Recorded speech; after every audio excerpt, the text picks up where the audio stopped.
চিরায়ত সাহিত্যে আপনাদের সবাইকে স্বাগতম। আশা করি ভালো আছেন। আজ আমরা আপনাদের জন্য নিয়ে এসেছি পল্লীকবি জসীমউদ্দীন সংকলিত বাঙালির হাসির গল্প থেকে দুইটি গল্প। আমাদের প্রথম গল্প ঠাকুর মহাশয়ের লাঠি, দ্বিতীয় গল্প মাঝি ও পণ্ডিত।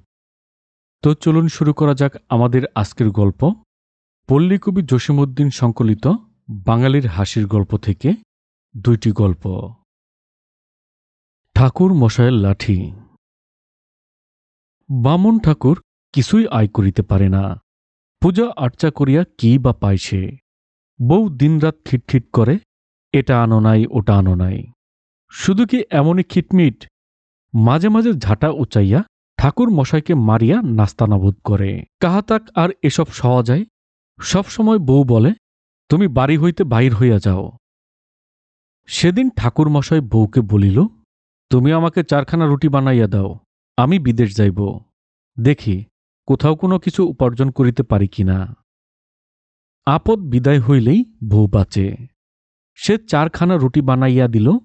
রুটি 4খানা গামছায় বাঁধিয়া ঠাকুর মশাই ঘরের বাহির হইল। যাইতে যাইতে দুপুরবেলা গড়াইয়া পড়ে, মাথার রোদ পায়ে আসিয়া লাগে। ঠাকুর মহাশয়ের ক্ষুধা পাইল। সে সামনে একটি ইদারার উপর বসিল। বসিয়া গামছার খোট হইতে রুটি 4খানা খুলিয়া নাড়াচাড়া করিতে লাগিল। আর বিড়বিড় করিয়া বলিতে লাগিল, এই 4টার মধ্যে 1টা খাই কি 2টা খাই? আমার এত ক্ষুধা পাইয়াছে যে 4টা খাইলেও পেট ভরিবে না, কিন্তু কাল খাইব কি? সেই ইদারার মধ্যে 4জন পড়ি ছিল। তাহারা ভাবিল, ঠাকুর মহাশয় বুঝি আমাদের 4জনকেই খাইয়া ফেলিবে। তাহারা ভয়ে জড়সড় হইয়া হাত জোর করিয়া ঠাকুর মহাশয়কে বলিল, আপনি আমাদিগকে খাইবেন না। তাহাদের ভয় দেখিয়া ঠাকুর মহাশয়ের মনে সাহস হইল। সে বলিল, তবে আমি কি খাইব? আমার বড্ড খিদা পাইয়াছে। পরীরা নিজেদের মধ্যে একটু আলাপ করিল। তারপর একটি হাঁড়ি আনিয়া বলিল, এই হাঁড়ি লইয়া যান, ইহার মধ্যে হাত দিলেই সন্দেশ, রসগোল্লা যা কিছু চাইবেন তাই পাইবেন। হাঁড়ি পাইয়া ঠাকুর মহাশয় কি খুশি। প্রথমে সে হাঁড়ির ভেতর হইতে সন্দেশ বাহির করিল, তারপর রসগোল্লা, তারপর পান্তুয়া, তারপর মিহিদানা, আবার খাবো জামাই পিঠা, বউ পিঠা, আরও কত কি। টপাটপ খাইতে খাইতে পেটে যখন আর ধরে না, তখন হাঁড়ির মুখ বন্ধ করিয়া ঢেকুর তুলিতে তুলিতে ঠাকুরমশাই বাড়ির পথে রওনা হইল। কিন্তু বেলা তখন ডুবিয়া গিয়াছে, পথে অন্ধকার। সে রাত্রিতে একা পথ চলিতে ভয় করে।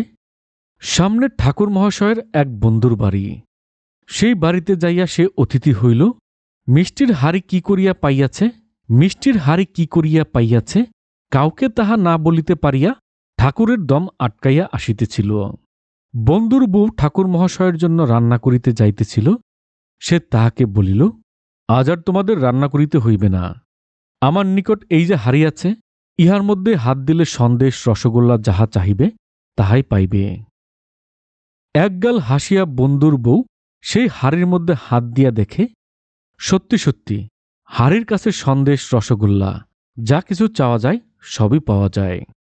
তখন ঠাকুর মহাশয় আরম্ভ হইতে শেষ পর্যন্ত হাঁড়ি পাওয়ার কাহিনী বন্ধুর বউকে বলিল। তারপর সারাদিনের পরিশ্রমে ঘুমাইয়া পড়িল। বন্ধুর বউ কিন্তু ঘুমাইল না। সে মিষ্টির হাঁড়িটি সরাইয়া সেখানে সেই হাঁড়ির মতো একটি একই মাপের, একই রঙের আরও একটি হাঁড়ি আনিয়া রাখিয়া দিল। সকালে বামুন ঠাকুর উঠিয়া সেই নকল হাঁড়িটি লইয়া জোরে জোরে পা ফেলিয়া বাড়ির দিকে রওনা হইল। কিন্তু পথ আর ফুরাইতে চাহে, কতক্ষণে যাইয়া সে তার বউকে এই হাঁড়ি হইতে মিষ্টি খাওয়াইতে পারিবে। বাড়ির সামনে যাইয়া ঠাকুর জোরে জোরে তার বউকে বলে, শিগগিরই স্নান করিয়া আসো। বউ জিজ্ঞাসা করিল, কেন? ঠাকুর বলিল, পরে জানতে পাইবে, শিগগিরই করিয়া স্নান করিয়া আসো। এই হাঁড়ির মধ্যে যা আছে তা পরে জানিতে পারিবে। বউ তাড়াতাড়ি স্নান করিয়া আসিল। ঠাকুর মহাশয় তখন বলিল, এই হাঁড়ির মধ্যে হাত দাও, সন্দেশ, রসগোল্লা যাহা চাহিবে তাহাই পাইবে।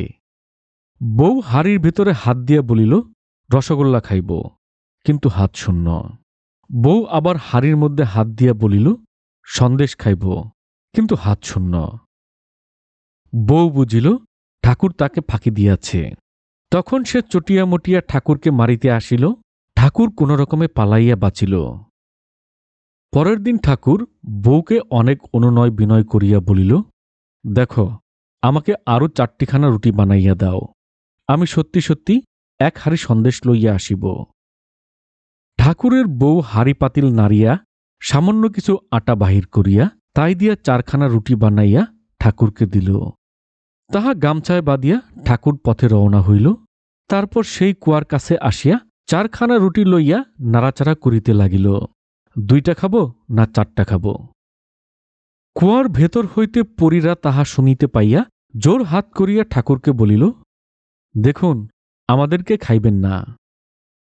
ঠাকুর রাগ করিয়া বলিল, তোমরা আমাকে নকল মিষ্টির হাড়ি দিয়াছিলে, বাড়িতে লইয়া গিয়া এত নাড়াচাড়া করিলাম, একটা সন্দেশ রসগোল্লাও বাহির হইল না। আজ তোমাদের 4জনকেই গিলিয়া খাইব। পরীরা নিজেদের মধ্যে কিছু আলাপ করিয়া বলিল, এই বাক্সটি লইয়া যান। ইহার মধ্যে হাত দিলেই শাড়ি গহনা যা কিছু চাইবেন তাই পাইবেন। বাক্সটি হাতে লইয়া ঠাকুর বাড়ির দিকে রওনা হইল। পথের মধ্যে রাত্র হইল। ঠাকুর যাইয়া আবার সেই বন্ধুর বাড়িতে অতিথি হইল। এবারও আগের মতোই বাক্সটি পাওয়ার সমস্ত ঘটনা বন্ধুর বউকে বলিল। ঠাকুর ঘুমাইলে বন্ধুর বউ তার শিয়র হইতে আসল বাক্সটি সরাইয়া অপর একটি বাক্স সেখানে রাখিয়া দিল। পরের দিন সকালে সেই নকল বাক্সটি লইয়া ঠাকুর বাড়ি গেল। বউকে বলিল, জলদি স্নান করিয়া আস, এবার বাক্স আনিয়াছি। ইহার মধ্যে হাত দিলে শাড়ি গহনা যাহা কিছু চাইবে তাই পাইবে। ঠাকুরের কথায় বিশ্বাস করিয়া বউ স্নান করিয়া আসিল। তারপর সে বাক্সের মধ্যে হাত দিয়া শাড়ি চাহিল, গহনা চাহিল, কিন্তু বাক্স শূন্য ঠনঠন, কিছুই নাই তাহাতে। তখন রাগিয়া বউ ঝাঁটা হাতে লইয়া ঠাকুর মহাশয়কে বেধম মারিল। পরের দিন গাট্টি বুকচা লইয়া ঠাকুর মহাশয় বউকে বলিল, তুমি যখন আমাকে দেখিতেই পারো না, তখন আমি দেশ ছাড়িয়া যাইতেছি। এই নাকে খত দিলাম, আর ফিরিয়া আসিব না। দয়া করিয়া আমাকে আরো 4খানা রুটি বানাইয়া দাও। বউ ঝংকার দিয়া উঠিল, কোথায় পাইব আটা যে রুটি বানাইব? ঠাকুর অনেক কাকতি মিনতি করিয়া বলিল, পাড়া প্রতিবেশীদের কাছ হইতে চাহিয়া চান্তিয়া আমাকে মাত্র 4টিখানা রুটি বানাইয়া দাও। বউ তাই করিল। এ বাড়ি ও বাড়ি হইতে ধার কর্য করিয়া আটা আনিয়া ছোট্ট 4খানা রুটি বানাইয়া ঠাকুরের হাতে দিল। তাহা লইয়া আগের মতো সেই কুয়ার উপর বসিয়া ঠাকুর বলিতে লাগিল, 2টা খাব না 4টা খাব? পরীরা কুয়ার ভিতর হইতে উঠিয়া আসিয়া বলিল, ঠাকুর মহাশয়, আবার আমাদিগকে কেন খাইতে চান? ঠাকুর মহাশয় রাগিয়া বলিল, খাইব না? সেবার আমাকে হারিয়ে দিয়াছিলে, তাহা হইতে একটাও সন্দেশ রসগোল্লা বাহির হইল না। এবার দিয়াছিলে বাক্স, তাহা হইতে একটাও শাড়ি গহনা বাহির হইল না। তোমাদের ফাঁকির জন্য আমি আমার বউর হাতে কত নাজেহাল হইলাম। দেখো আমাকে মারিয়া কি করিয়াছে। এই বলিয়া ঠাকুর মহাশয় তাহার পিঠ দেখাইল। সমস্ত পিঠ ভরিয়া ঝাঁটার বাড়ির দাগ।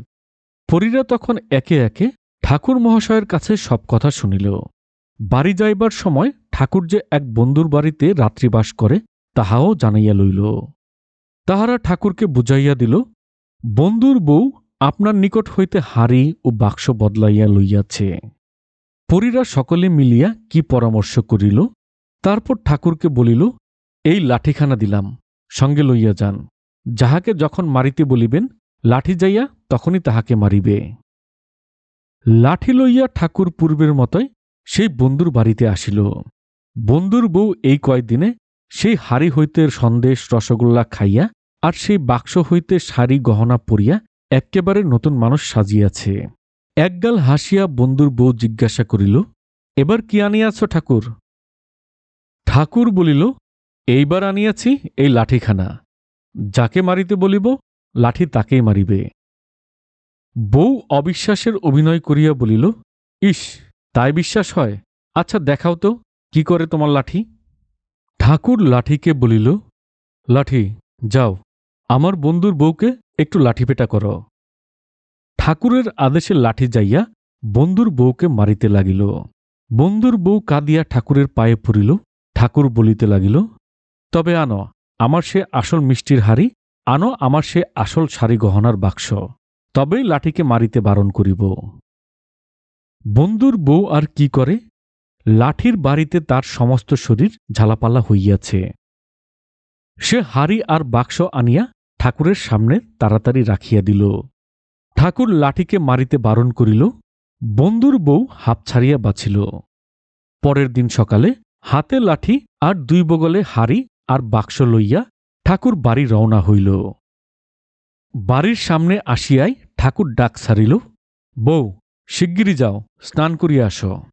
পরপর 2 দিন ঠাকুর মহাশয় ফাঁকি দিয়া বউকে এই সাত সকালে স্নান করাইয়াছে। শীতকালে সকালে স্নান করা কি আর কম কষ্টের? বউ ঝাঁটা লইয়া ঠাকুর মহাশয়কে মারতে আসিল। বলি, তুই আবার কেন ফিরিয়া আসলি? বউ যেই ঠাকুরের গায়ে ঝাঁটা তুলিয়াছে অমনি ঠাকুর লাঠিকে আদেশ করিল, লাঠি, যাও তো দেখি, কেন আমার বউ আমার কোনো কথা শোনে না, তাকে একটু লাঠিপেটা করিয়া আসো। লাঠি অমনি যাইয়া বউয়ের ঘাড়ে সপাসপ বাড়ি মারিতে লাগিল। বউ এদিক হইতে ওদিকে যায়, লাঠি তাহার পিছনে পিছনে ছুটে। ওদিক হইতে সেদিক যায়, লাঠি তাহার পিছনে পিছনে ছুটে। বউ তখন হাত জোর করিয়া ঠাকুরের পায়ের উপর দণ্ডবৎ হইয়া বলিল, শিগগিরই তোমার লাঠি থামাও, লাঠির বাড়িতে আমার পিঠ ঝালাপালা হইয়া গেল। ঠাকুর তখন বলিল, তবে যাও, শিগগিরই স্নান করিয়া আস। বউ বগলে কাপড় লইয়া বলিল, এই আমি স্নান করিতে যাইতেছি। ঠাকুর তখন লাঠিকে থামাইল। বউ স্নান করিয়া আসিল। ঠাকুর বলিল, এই বাক্সের মধ্যে হাত দিয়া শাড়ি গহনা যা ইচ্ছা চাও। বউ বাক্সের মধ্যে হাত দিয়া শাড়ি পাইল, নানা রকমের গহনা পাইল। সেসব পরিয়া একগাল হাসিয়া ঠাকুর মহাশয়ের সামনে আসিয়া দাঁড়াইল। ঠাকুর মহাশয় তখন অপর হাড়ি দেখাইয়া বলিল, এই হাড়ির মধ্যে হাত দিয়া সন্দেশ চাও, রসগোল্লা চাও, তোমার যা কিছু খাইতে ইচ্ছা করে তাই চাও। হাড়ির মধ্যে হাত দিয়া বউ সন্দেশ চাহিল, সন্দেশ পাইল। রসগোল্লা চাহিল, রসগোল্লা পাইল। আর যাহা যাহা চাহিল তাহা সবই পাইল। তখন ঠাকুর আর তার বউ দুইজনে মনের খুশিতে খাইয়া ঢেকুর তুলিতে লাগিল। এরপরে যদি বউ কোনোদিন ঠাকুর মহাশয়ের উপর রাগ করিতে যায়, ঠাকুর অমনি তাহার লাঠি দেখায়, বউয়ের রাগ গলিয়া পানি হইয়া যায়। মাঝি ও পণ্ডিত। পণ্ডিত মহাশয় পদ্মা নদী দিয়া নৌকায় করিয়া বাড়ি যাইবেন। সেই জন্য এক মাল্লার একখানা নৌকা ভাড়া করিয়াছেন। বহু দূরের পথ। একা একা কথা না বলিয়া পণ্ডিত মহাশয় থাকিতে পারে না। তিনি মাঝিকে জিজ্ঞাসা করেন, আচ্ছা মাঝি, তুমি ইতিহাস পড়িয়াছ? মাঝি নৌকা বাহিতে বাহিতে উত্তর করিল, আজ্ঞে না কর্তা। পণ্ডিত মহাশয় বড়ই অবাক হইলেন।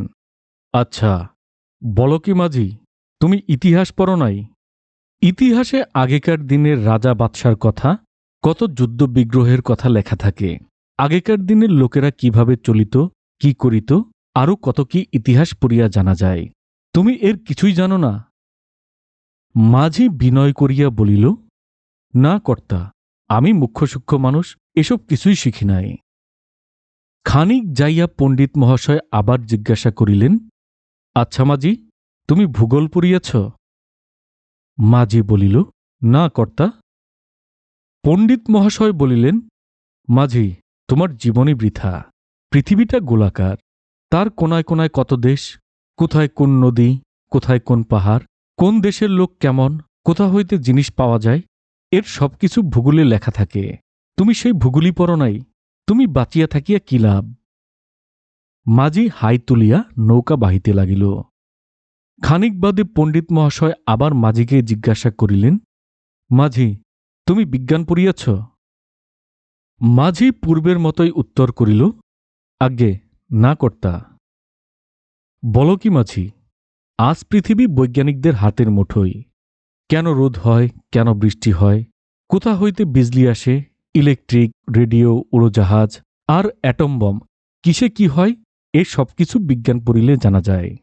আজ বিজ্ঞানের জোরে মানুষ চাঁদে যাওয়ার চেষ্টা করিতেছে। মাঝি, তুমি কিছুই জানো না। বাঁচিয়া থাকিয়া তুমি মরার মতো হইয়া রহিয়াছ, তোমার জীবনই বৃথা। এমন সময় আকাশের কোণায় এক খণ্ড মেঘ দেখা দিল। ঝড় হয় হয়, নৌকাও পদ্মা নদীর মাঝখানে ঝড়ের আগে কিনারায় আসিবার জো নাই। মাঝি তখন পণ্ডিত মহাশয়কে জিজ্ঞাসা করিল, পণ্ডিত মহাশয়, আপনি সাঁতার জানেন?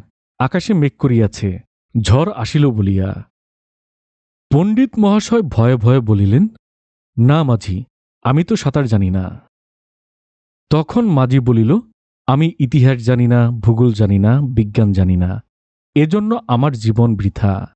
কিন্তু এত জানিয়াও একমাত্র সাঁতার না শেখাতে আপনার জীবনও বৃথা হইতে চলিল। কথা বলিতে বলিতে নদীতে ঝড় উঠিয়া নৌকা ডুবাইয়া লইল। মাঝি সাঁতার কাটিয়া তীরে উঠিল, পণ্ডিত মহাশয় পানিতে ডুবিয়া মারা গেল। ধন্যবাদ।